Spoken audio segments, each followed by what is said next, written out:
Hello friends, I am from Physics faculty of QLS Academy. Today we are going to learn about electric current and circuit, electric potential and potential difference. I am sure you will enjoy learning. So let's start with our lesson today. First topic हमारा electric current and circuit. An electric charge flows through a conductor. We say that current is flowing through a conductor. जब electric charge flow होता है conductor में तब हम क्या बोलते हैं, इलेक्ट्रिसिटी फ्लो हो रही है एक कंडक्टर में. Example, in case of a torch current flow through the batteries.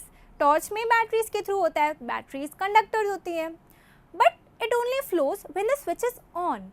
Why? ये तो पता ही है, because a switch makes a conducting link between the cell and the bulb.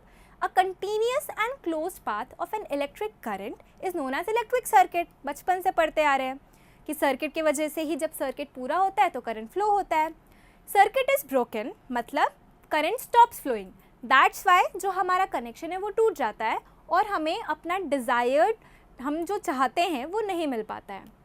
So what is basically electric current? Electric current is the amount of charge through a particular area in unit time और it is the rate of flow of charges. In general current is the flow of electrons. Basically charge flow होते हैं मतलब कि electrons flow हो रहे हैं. Current flow from positive to negative direction बहुत पहले से हम पढ़ते आ रहे हैं. वेराज जो इलेक्ट्रॉन्स होते हैं उनका चार्ज का फ्लो ऑपोजिट होता है, मतलब कि नेगेटिव टू पॉजिटिव होता है. इलेक्ट्रॉन और करंट का फ्लो थोड़ा ऑपोजिट रहता है. If a net charge Q, एक नेट चार्ज लेते हैं हम Q, flows across any cross section area of a conductor in time t, then the current I through the cross section is I equals to Q by T. The SI unit of charge is coulomb. It is represented by capital C. An electron possesses an electric charge of 1.6 into 10 to the power minus 19. Electron जो होता है ये इतना charge, electric charge poses करता है. The electric current is expressed in units called ampere. जो electric current की unit होती है वो होती है एम्पियर और इसे हम डिनोट करते हैं कैपिटल A से. And 1 ampere is the flow of current of 1 coulomb of charge per second. That is 1 ampere is equal to 1 coulomb 1 c upon 1 second. ये हुआ हमारी एम्पियर की डेफिनेशन. और हम स्मॉल क्वांटिटीज़ लेंगे जैसे मिली एम्पियर और माइक्रो एम्पियर. तो milli ampere is equal to 10 to the power minus 3 ampere and micro ampere similarly 10 to the power minus 6 होगा. To measure electric current an instrument called ammeter is used. एक instrument use होता है electric current को major करने के लिए, उसे हम बोलते हैं एमीटर. और ये बात आप ध्यान रखना कि एमीटर जो होता है वो हमेशा सीरीज़ में कनेक्टेड होता है. ये बाद में हम पढ़ेंगे कि क्यों होता है, बट अभी के लिए, अभी तो बेसिक पोजीशन पे हम ये याद रखो कि एमीटर जो होता है वो हमेशा सीरीज़ में कनेक्टेड होता है. जैसे ये डायग्राम है, we can see the flow of current through the bulb and ammeter from positive to negative. Positive से नेगेटिव यहाँ इस डायरेक्शन में जा रहा है. अब इतना पढ़ लिया, अब एक एग्जाम्पल करते हैं. मैं आपको एक क्वेश्चन बताती हूँ. A current of 0.5 ampere is drawn by a filament of an electric bulb for 10 minutes. Find the amount of electric charge that flows through the current. समझ में आ गया ना? सॉल्यूशन हम देखते हैं. पहले देख लेते हैं क्वेश्चन में क्या क्या गिवन है. करंट दिया है 0.5 एम्पियर, टाइम दिया है 10 मिनट्स. 10 मिनट्स को हम सेकेंड्स में कन्वर्ट कर लेंगे इंटू 60 करके 600 सेकेंड्स. अब हमें ये फॉर्मूला पता है, Q is equal to IT होता है. तो I है हमारा 0.5 एम्पियर और T है हमारा 600 सेकेंड्स. तो IT is equal to 300 coulomb. अपना चार्ज निकल गया. So this was a simple example. अब हम अपने बढ़ते हैं नेक्स्ट टॉपिक के ऊपर. नेक्स्ट टॉपिक इज, बड़ा सा टॉपिक है, electric potential and potential difference. So before starting this let's take the example of water. आपने वाटर को देखा है, water does not flow in a horizontal surface. अगर मैं एक प्लेन सा, सपोज यहाँ पे एक टेबल लूँगी, प्लेन बीकर में वाटर रख दूंगी और एकदम हॉरिजॉन्टल है तो वो ना तो लेफ्ट जाएगा, ना राइट जाएगा, ना आगे पीछे जाएगा. इट ओनली फ्लोज जब दूसरा साइड एक हायर लेवल पर होता है या दोनों साइड्स में प्रेशर डिफरेंस होता है. अगर यहाँ पे मैं इस वाले साइड को नीचे कर दूँ तो वाटर यहाँ फ्लो होगा, इससे नीचे कर दूँ तो वाटर इस साइड फ्लो होगा. सिमिलरली एक प्रेशर डिफरेंस क्रिएट होना बहुत ज़रूरी होता है. लाइक एक ऊपर है, एक ज़्यादा है एंड दूसरा नीचे and all that. Equal pressure में वाटर कांस्टेंट रहता है. So this was the example of water. Same is the case of electric current, that is the flow of charges. Electron moves when there is a difference in electric pressure. जैसे water pressure difference की वजह से move होता है, similarly जो electrons होते हैं वो भी डिफरेंस इन इलेक्ट्रिक प्रेशर के वजह से मूव होते हैं। हालांकि हम उस चीज़ को इलेक्ट्रिक प्रेशर नहीं बोलते हैं, हम उसे बोलते हैं potential difference. This can be produced by a battery containing one और मोर sales.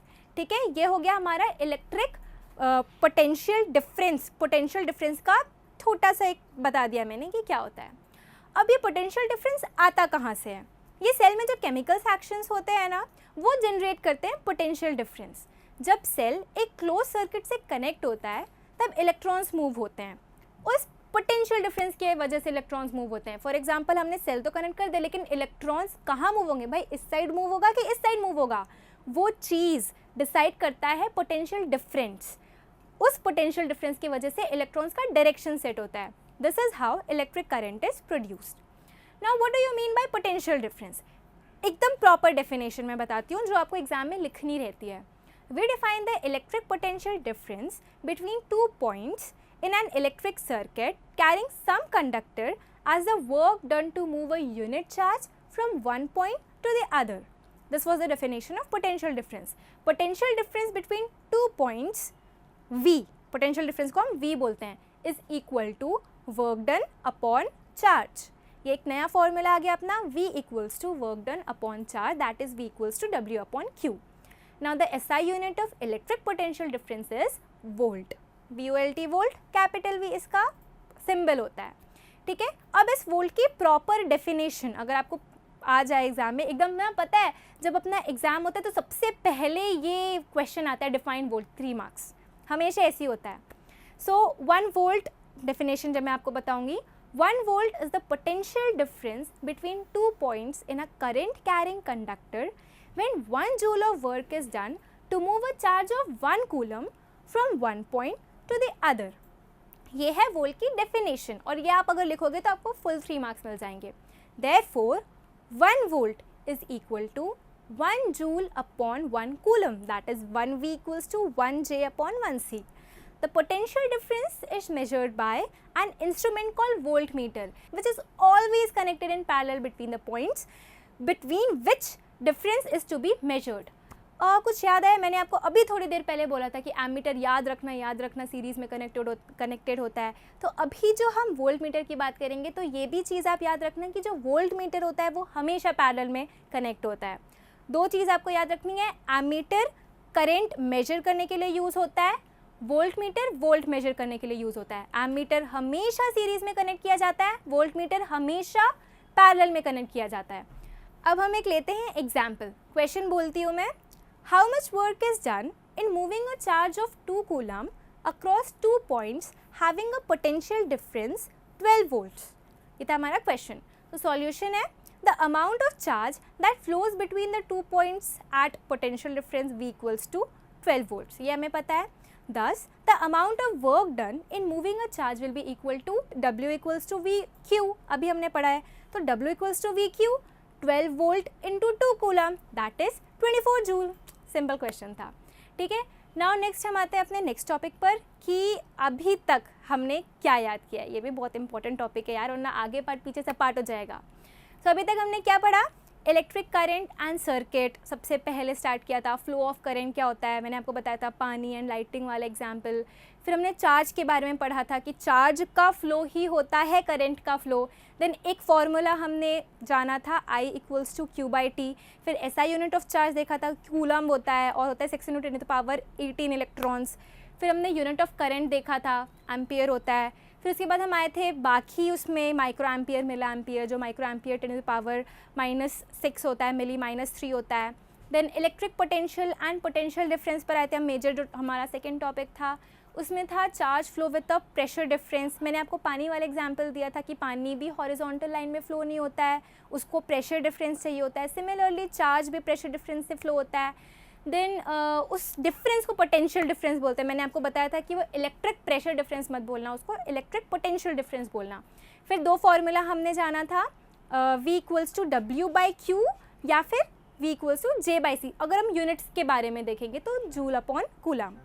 So this was all for today. So to conclude this lesson, we learned about electric current and circuit, electric potential and potential difference. That's all. Hope you all enjoyed today's learning. For any further information or you have any query, kindly go to the following link. Thank you.